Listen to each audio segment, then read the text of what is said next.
Welcome to Power Up, the podcast that uncovers the unique challenges women leaders face today.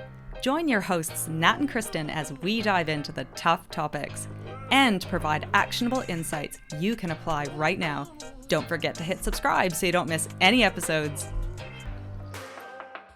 This week is International Men's Day, and the theme is positive male role models, and we are celebrating the male role models in our lives, but also want to chat a little bit about mental health. We really know how to dive into controversial topics, hey? Is this controversial? Well, I feel like women talking about men, talking about gender equity is always like a delicate conversation. Do you have some fabulous male role models in your life? Of course. I have a ton of them. Who? Oh, well, actually, I was out on Friday night and having a conversation with a couple of friends. Two of them were men, and one of them we used to work with, and he's fabulous. And the other one is one of the people who I'd probably consider a bit of a mentor in my life. And two things that I really loved, and I've actually been talking about it all weekend. One was that in a group of about 4 or 5 people with a gender split, we didn't end up with a gender split. We were all in the conversation together. And then secondly, one of the women there was talking about a new relationship and some of the emotional struggles she was having with it.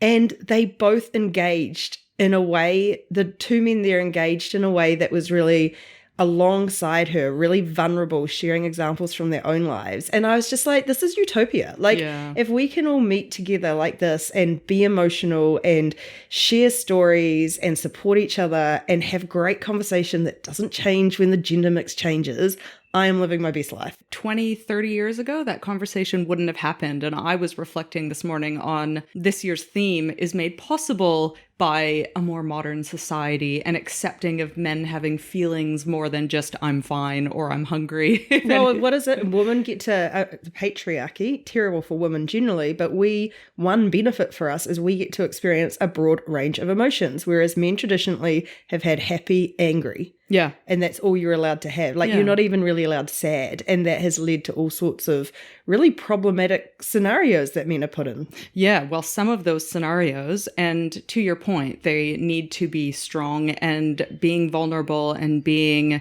not well is a sign of weakness, which historically hasn't been accepted. So men are 3 to 4 times more likely to die by suicide. 75% of men don't seek help for mental health. We've got the workplace impacts of pressure, of presenteeism, burnout, stress, which is, of course, all of these things are lose-lose. And even just some of the terminology we use, like this cultural pressure of manning up and be a man and have some you know, it's this whole thing of like, have some this is, I mean, do I have to spell? I'm not going to spell it out. Everyone knows what I'm talking about. What do they say? Get some use your Oh, really? I did not know that they say that. I feel like I don't want to, invented a I new feel like word. I'm going to be bleeped out, but yeah, I think there's a real, you know, we're seeing definitely with the US politics these days is this real gender divide and this increasing chasm between genders, but it is certainly rooted in what it is to be a man. And thankfully, a lot of that is disappearing. Yeah, and I think this is one of those, I say, sensitive topics, but one of the things we can mistake when it comes to gender equality is this idea of it's a woman's issue and it's about progressing the rights of women at all costs. And actually, true gender equality, which is what we stand for, is actually closing down traditional gender roles and opening up opportunities for all of us. And we obviously focus on how we can do that with women to equip them with skills to navigate systems that were designed before we participated in them. But the flip side of that is there is so much opportunity to enhance how many great roles men can play in the world and in ways we can participate and be together. Yeah. Do you know what's interesting? I had a conversation last week with a potential customer, and they initially were really positive about PowerSuit, but she came back into that phone call and really changed her thinking on PowerSuit and is like, I don't think I want to support this anymore because I think that men are being left behind. So we actually dug into the benefits of actually men being able to be vulnerable and ask for help, and how PowerSuit can help that, and how women face invisible barriers as well. And we're simply just giving space for each other to do that. But it's so interesting because I've got a husband, I've got a son. I don't want them left behind. I want them healthy and well. And so it's certainly not what we stand for, but to listen to her and for us to be able to have that conversation, it was like, oh no, we don't stand for one and not the other. But the other binary here is that in order to advance women's rights, that means you have to slam down men's rights. And that's the conversation, like explains that conversation. And it's one we often end up in where it's like two things can be true at once. Yeah. Like actually two things have to be true at once in order to move the world forward. Because if we were to just say we want more women's rights and yes, and men are being left behind, we've just reversed the roles. Yeah, no. And that again doesn't serve anyone. It's a win-lose as opposed to a win-win. Yeah, and I feel like so let's dive into agree. some of the stuff because Great. I feel like that 3 to 4 more times to die by suicide, that stat, another symptom of not seeking mental is support for mental health and also just the commitment, like the absolute end of the road, which is just absolutely heartbreaking. Yeah, Like I agree. hearing that stat was absolutely heartbreaking. Yeah, I agree. But thankfully, there's a therapy revolution on. And the reason I say that is because I've been noticing in my reels this platform in the US called BetterHelp. Mm-hmm. And what I have noticed is that men are quite often represented in those ads. So I think we're really normalizing that it's okay to ask for help. We've got some really formidable characters that are in the spotlight that are speaking about men and mental health and their role models, speaking of role models. But a survey recently found that almost 80% of men believe it's more common to discuss mental health now than it was 5 years ago. Wow. So there's some, here's some hope here.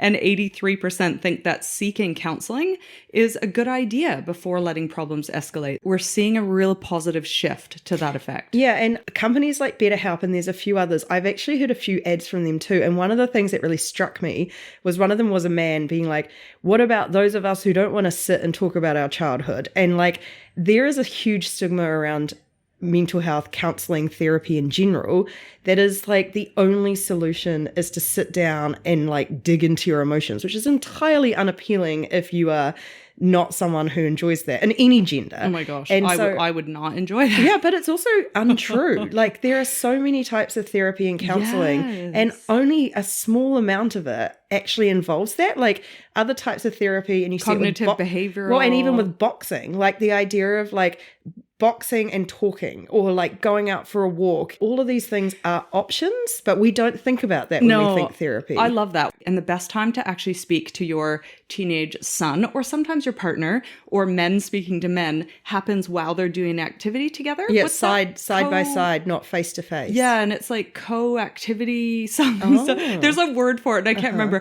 They do show that little boys do that more often than little girls who might sit and have a tea party. Little boys will go dig in the sand, and sometimes it's just these behavioral ways where they feel comfortable doing something and chatting. And I know that my husband does fish a lot and he's also on the sidelines of sports quite a bit with friends. And I love that they're not speaking face to face about feelings, but they're having a deeper connection and relationship alongside a shared activity. Yeah. Well, I mean, I use this example a lot about my fear of networking and finding out everyone's afraid of it. There are very few people who are like, I am so excited about trying therapy for the first time. Like, that is a unified fear and concern about having to sit and talk about very uncomfortable things. Therapists know that. Yeah. So they're not going to force you to do that. They're going to make sure that you're comfortable. Like that's how you get results. So I do love that some of those ads are really starting to like tackle head on some of that stuff. I also like that there's places for everyone to belong and to listen and to connect. And there's a huge number of podcasts out there with men's health and well-being that people can find that is maybe that first step towards actually, if therapy feels like one step too far, find your place online, be it a support community, be it a podcast, be it something. Or a friend, go out fishing. Like that stuff, like actually just, and we have a fabulous co-founder we used to work with, and he tried an experiment once where he said, do you remember this? Where he said he'd broken up with someone and he went to a couple of friends and was like, oh, I'm feeling really upset, I've broken up with someone. And he said they just didn't know what to do because they'd never had those conversations before. And so one of them was like, do you play PlayStation? But I just loved that. He's another amazing role model of how do you model like just asking like sharing some of this stuff with your Yes. friends. And so I think that stuff is really, really cool. Well, there are some practical ways to support, and hopefully there will be some of our male allies that are listening to this, or our fabulous listeners can pass this on to their partners, their colleagues, their male friends. And there's a few obvious tips. And the first is that we need safe spaces for men also to be vulnerable. So I know that Power Suit, like we actually do separate out the spaces because we do think it's important for women to come into a space and be really open. But equally, there's some spaces that men need as well.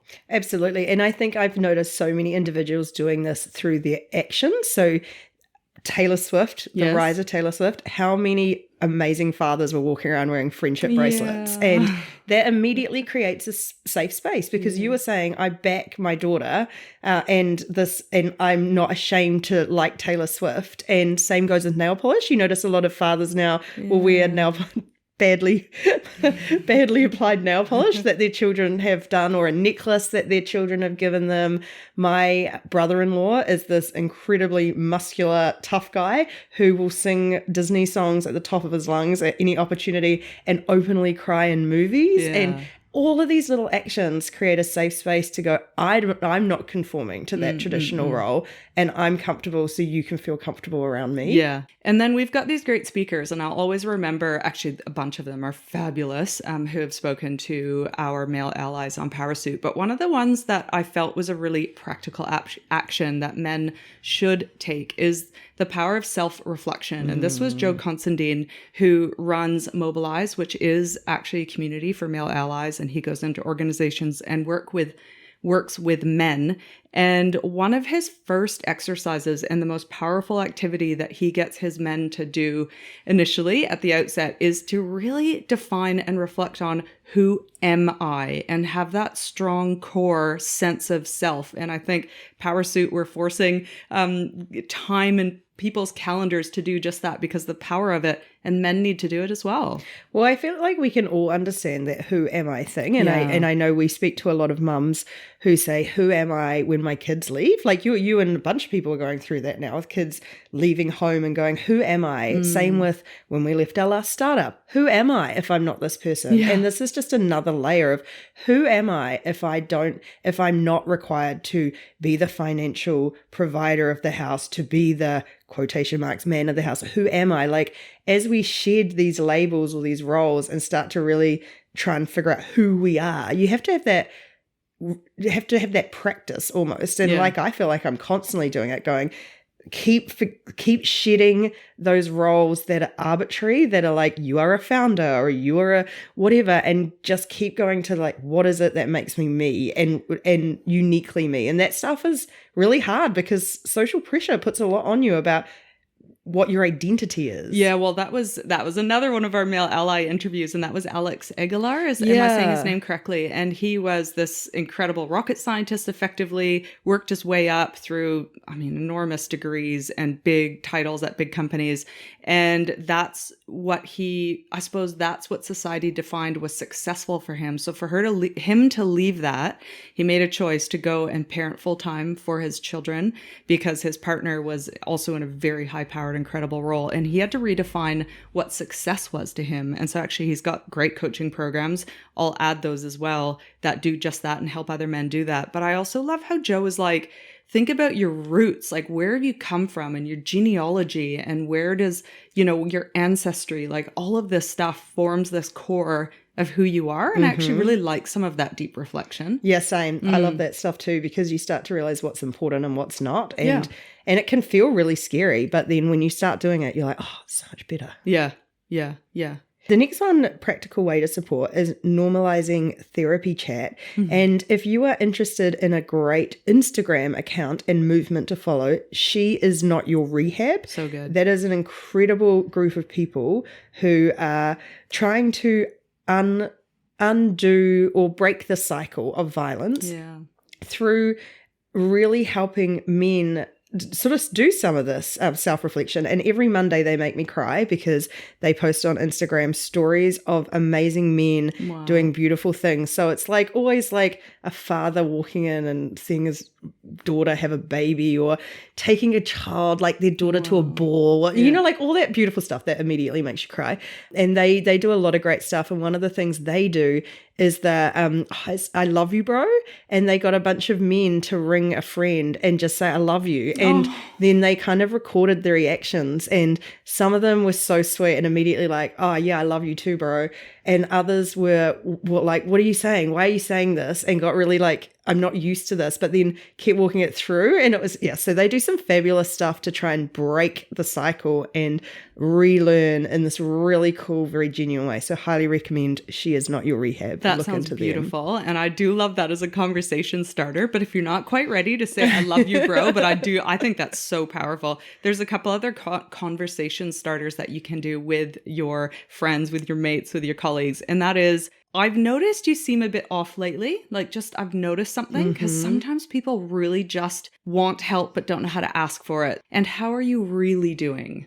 Yeah, we often talk about this, and we've just done it in one of our mini masterclasses, those peer coaching conversations, and the role of deep listening in that. And one thing that I always find mind-blowing is people will come out of 10 minutes, just 10 minutes of sharing something on their mind and having one or two other people listen, like actually listen, not think to answer, not have the, cooking for tonight running through their head, but really try and be an expert on that thing. And it is revolutionary. So on top of those conversation starters, be there to listen, like actually take that 10 minutes and dig into it, and not try and solve it and not trying to give advice, but really listen to someone. It is such a great gift you can give to someone. What do they say? Curiosity is one of the most powerful listening tools. Yeah. Getting really curious, open-ended, deep questions. I think that was part of the peer coaching, wasn't it? Open-ended and deep and thoughtful questions. Yeah. Getting curious. Yeah, absolutely.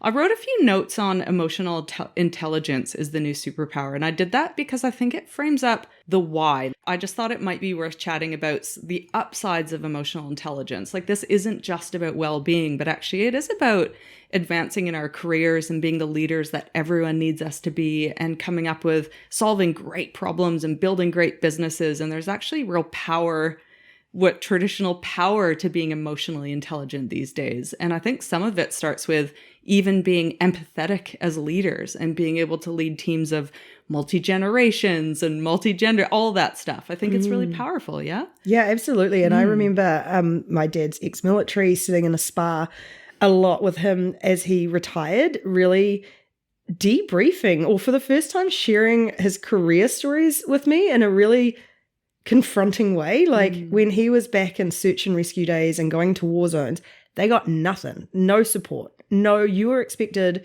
to finish doing something horrendous and just get on with it. And you flip that to emotional intelligence and going, imagine what that must have been like. Yeah. And imagine that, how ruthless and life-changing that would have felt.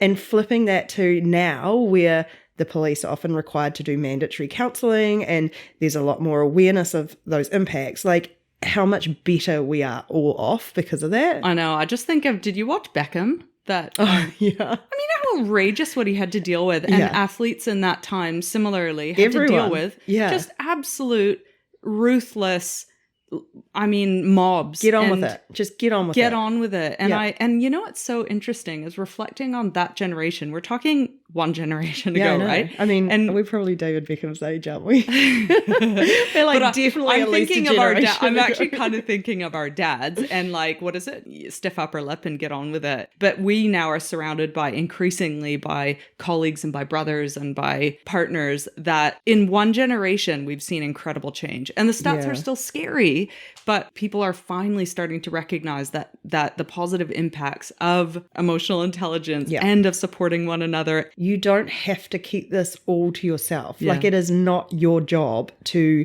stiff up a lip and get on with it. It is, and I love watching young boys now. I've got some fabulous young boys in my life from friends' children who you just go, oh, it's such a joy to watch them talking about their emotions, sharing stories of like friendships at school and girls they like and challenges they're having. And you're just like, oh, please let this be a thing that continues, because how wonderful. And I can even think of a couple of CEOs that are men that are really vulnerable and sensitive and have high, what is it, EQ, emotional quotient, and they are fabulous CEOs. So I think even kicking to the curb that old representation of top-down dictator, tough, it's just old. And I think the other thing to be aware of, like, as we wrap up, is it doesn't have to look any particular way. Like, you don't have to suddenly become a nail polish wearing, friendship bracelet wearing, emotional, intelligent crybaby. Like, you know, if you've got this view of what emotional intelligence looks like for men, it doesn't have to look like that. It could just look like saying one more thing about how you feel, or, you know, sharing something with a friend. Like, however it's genuine to you, I think is where we really want the world to end up, that we're not moving one model to another model, that we're actually just breaking the mold completely and going, let's all just try and live our best lives in a way that's genuine to us, and recognize that these really old gender norms that were invented before we all were alive just aren't serving us, and actually never have. Yeah.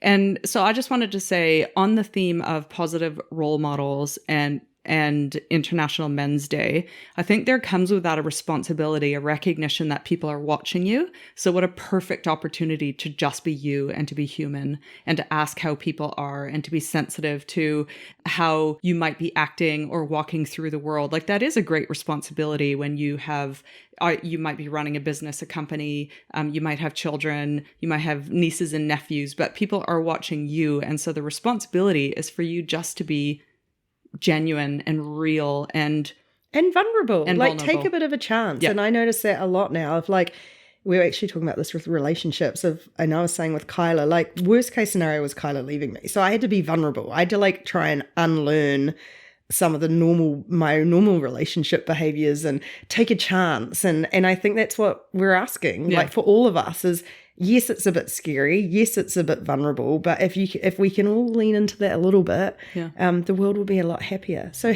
happy International Men's Day. Yeah. And I've got a quote. Oh, great. Wait, before you do your quote, do you have, I didn't ask you, any great male role models in your life?